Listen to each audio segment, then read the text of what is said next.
to steal Medicaid so that he can enrich himself. We have a sworn duty to this nation to resist oligarchy. America is not for sale. I say this as an American who has sworn an oath to the United States Constitution.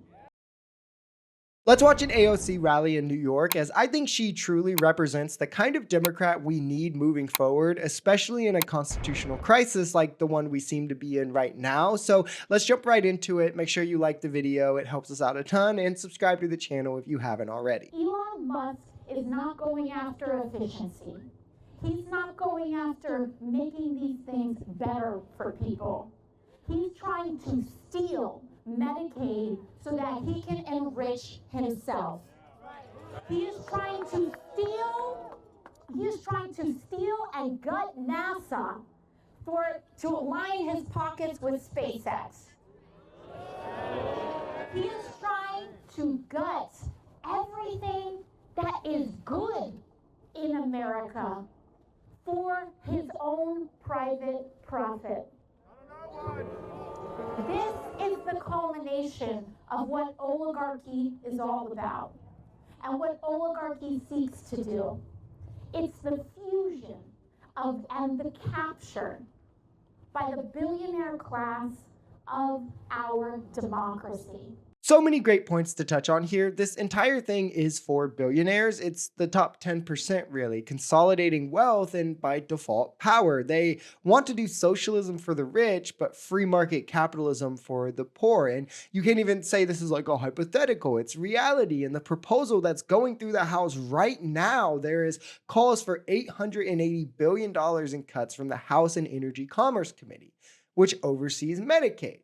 What is Medicaid's yearly budget, you ask? Well, conveniently, exactly $880 billion. They also call for $230 billion to the Agriculture Committee in cuts, which is more than double the SNAP or food stamps budget, which is also under the Agriculture Committee, which means that also other things this committee does will be targeted, all of which will affect farmers, like crop insurance to save losses if a farmer loses some of his crops, agricultural commodity subsidization, and more. So poor people and farmers are going to bear the brunt of how Trump will pay for these tax cuts that are disproportionately going to affect the top 1 in 10%. Definitely for the working class, though. And I don't say this as a Democrat. I don't say this as a person with any sort of specific political views in this moment. I say this as an American who has sworn an oath to the United States Constitution. And as someone who cares about this Constitution and who cares about this country, we have an obligation to resist kings. We have an obligation to resist oligarchs. We have a sworn duty to this nation to resist oligarchy, including any billionaire that tries to undermine our Constitution. America is not for sale. They are only as powerful as we consent to believe them to be powerful. So when we are sitting down and they try to storm these offices and dismiss people, the key here, make them. This is why, and no offense to Jerry Connolly, but AOC needs to be at the forefront of Democratic messaging. She is equipped for this fight in a way that he isn't, that nobody around him is, and nobody around Biden or Kamala were either. On the doorstep of authoritarianism, we don't lay down and accept it and we'll be back in 4 years. That's what they want. We keep fighting. They want us to give up because that's the only way they win. If not, democracy has a pretty good track record historically of winning out. Medicaid is not for sale. Social Security is not for sale. Democracy is not for sale. Congress, the military, none of it is, as much as Donald Trump wants to pretend or would like it to be to pay off his debts. And his plan here is to overwhelm. He's taken almost complete losses on most things he's tried to get through.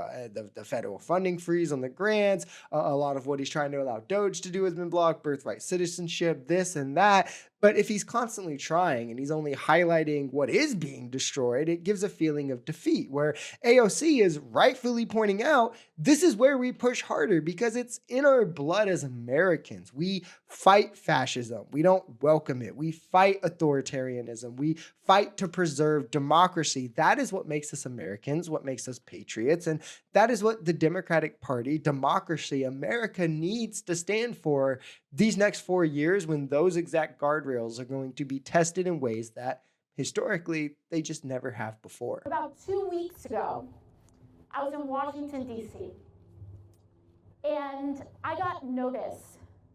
We had caught wind of the fact that the DOGE team was trying to infiltrate the Department of Labor, and that they were going to come in and try to intimidate nonpartisan federal workers into handing over some of the most sensitive labor data that we have in the Department of Labor. And understand, just like there are consequences at the Treasury Department and so many other departments, in the Department of Labor, if those numbers get compromised, our jobs report is harder to believe, U.S. economic data becomes less reliable to believe, highly consequential. And it begs the question why an unelected billionaire with one of the largest social media platforms, also the owner of multiple major corporations where, the Department of Labor has been investigating him, intervening, would want access to this kind of data. And also, this would be sensitive data pertaining to his competitors also that he would be overseeing here. Why would he want it if not to just do misinformation, propaganda, and to benefit himself and his companies? And of course, to give even more power to owners just in general, the owner billionaire class, by destroying the agency that enforces the labor laws that give some power to workers. I mean, we already know this is the goal. Trump appointed David Keeling to head OSHA, right? Which is what enforces workplace safety standards. David Keeling, before that, was the safety executive, first for UPS and then for Amazon, both companies with horrible track records and both horrible under him. He was the safety executive in UPS when it was cited for first forcing drivers to work in excessive heat. There were numerous hazards at the packaging facilities, forcing people to work long hours. Amazon had the highest injury rates. They were around 41% under him. 41% of their workers got injured during work. I don't know how much more clear it is to put it. The goal is to solidify the establishment. The establishment exists to uphold the interests of the elites. The billionaires are the elites, and they are consolidating that power and doing so quickly. More billionaires than ever have been appointed to government. They are eroding away powers of the government in hopes to replace it with privatization. That's even more billionaire, even more capital control. An unelected billionaire now has unprecedented control of our agencies. Anti-poverty programs like Social Security, SNAP, Medicaid are already being targeted. Agencies that pull power from the wealthy are being gutted. All the while, every part of our country is being consolidated under the executive in a way that has never existed before, as it's rapidly expanding its own powers. This is full force, full-throated authoritarianism being led by the billionaire class.